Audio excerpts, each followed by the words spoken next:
আসসালামু আলাইকুম গাইস, তোমরা কেমন আছো? আশা করছি তোমরা সকলে ভালো আছো আর আমিও ভালো আছি। আর তোমাদের ভালোবাসার আশীর্বাদে আমি আরও অনেক অনেক ভালো আছি।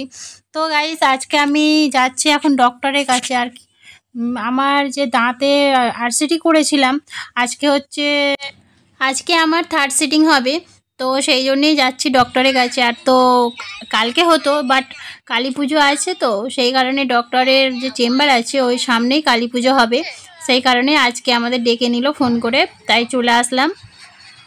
আর দেখো কালী পুজোর প্যান্ডেলটাও কত সুন্দর হয়েছে, আর এদিকে লাইটিংও করেছে। তো আমি, তোমাদের দাদা ভাই, আয়ান, তানিশ সকলে মিলেই চলে এসেছি। তো গাইজ, ভিডিওটা করেছিলাম আমি অনেক দিনই হয়ে গিয়েছে। তোমরা তো জানো কালী পুজো অনেক দিন আগেই হয়ে গিয়েছে।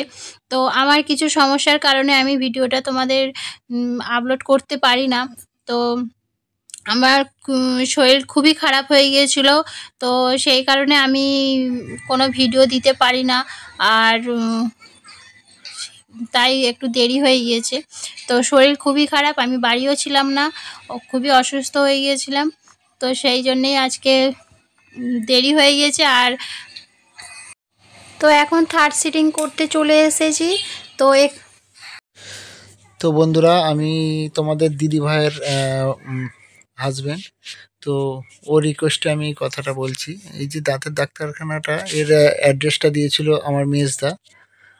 তো বলেছিল যে ডাক্তারবাবু খুবই ভালো, যথেষ্ট। তো সেই সূত্রে আমি এসেছিলাম। যতটুকু শুনেছিলাম তার থেকে অনেকই সুন্দর ডক্টরবাবু। সুন্দর বলতে এই নয় যে দেখতে সুন্দর, দেখতে যথেষ্ট ভালো, হ্যান্ডসাম, কিন্তু তার সঙ্গে ইনি দক্ষতার সঙ্গে কাজ করেন। কারণ একটা দাঁতের ব্যাপার, মানে বুঝতেই পারছেন আপনারা যে অনেক সময় ইনজেক্ট করতে হয় বা অনেক রকম ব্যথার ব্যাপার থাকে। তো এতটাই ফ্রেন্ডলি আচরণ বা সাহস দেন যে কিছু মনেই হয় না যে ডাক্তারখানায় আছে।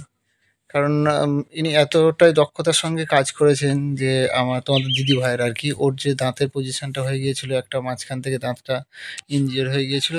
আমি হয়তো ভেবেছিলাম যে ওটা দাঁতটা তুলে দিতে হবে, কিন্তু ডাক্তারবাবু কাছে আসতে উনি পরামর্শ দিলেন যে তুলে দরকার নেই, এটাকে আরসিটি বলে একটা ট্রিটমেন্ট হয়, তো সেটা করবে। তো তার জন্য মোটামুটি 3টে সিটিং দরকার হয়, একদিনে হয় না।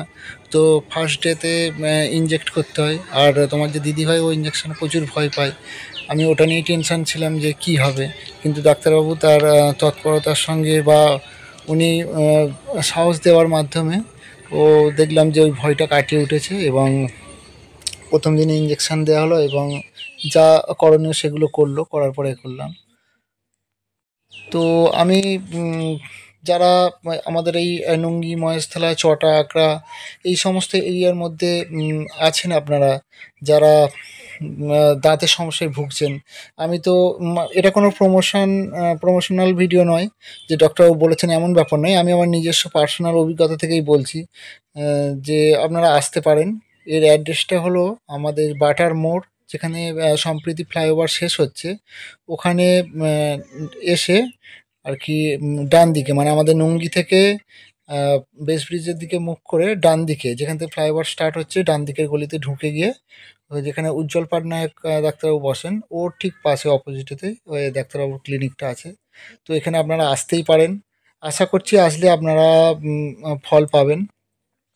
আর ডাক্তারবাবুটা আমার সবচাইতে যেটা ভালো লাগলো, যে এত সুন্দর ব্যবহার ওনার, মানে মনেই হবে না যে একটা ডক্টরের কাছে আছি, মানে ভয় মনেই হবে না, মনে হবে যেন কোনো ফ্যামিলির, মানে মনে করো নিতান্তই অসহায় হয়ে বাচ্চারা যেমন মার কোলেতে মুখ ঢাকা দিয়ে থাকে, মানে নিরাপদ স্থান বলে মনে হয়।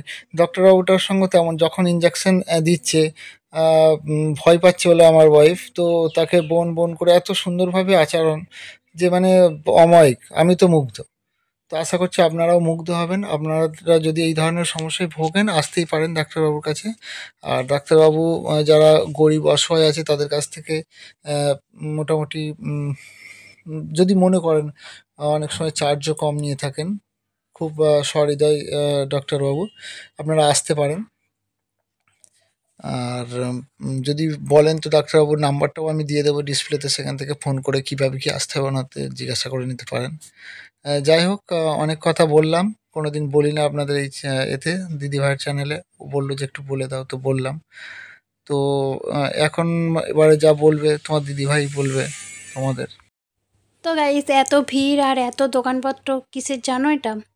তো কালকে তো কালী পুজো, সেই কারণে এখানে বাজি বসেছে। তো আমাদের এখানে বলরামপুর বাজির পাড়া একটা জায়গা আছে, তো লুঙ্গির পরেই যে লুঙ্গি আছে, লুঙ্গি অটো স্ট্যান্ড আছে, অটো স্ট্যান্ডের পাশ থেকে দু সাইডে প্রতি বছরেই এইভাবে বাজির দোকান বসে। আর বাজি অনেক দূর দূর থেকে কিনতে আসে, লোকেরা আসে। তো এখানে ফায়ার ব্রিগেড, পুলিশ গার্ড সব কিছু রেডি থাকে, তো কোনো টাইমে দুর্ঘটনা না হয় সেই কারণে।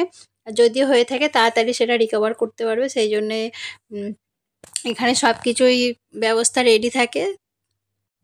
সো গাইস, চলো সবাই এখন বাজি কিনতে থাকুক, আর তোমরা ততক্ষণ আমার চ্যানেলটাকে সাবস্ক্রাইব করে নাও। টাটা বাই, নেক্সট ভিডিওয়ে আবার তোমাদের সঙ্গে দেখা হবে। ভালো থাকবে, সুস্থ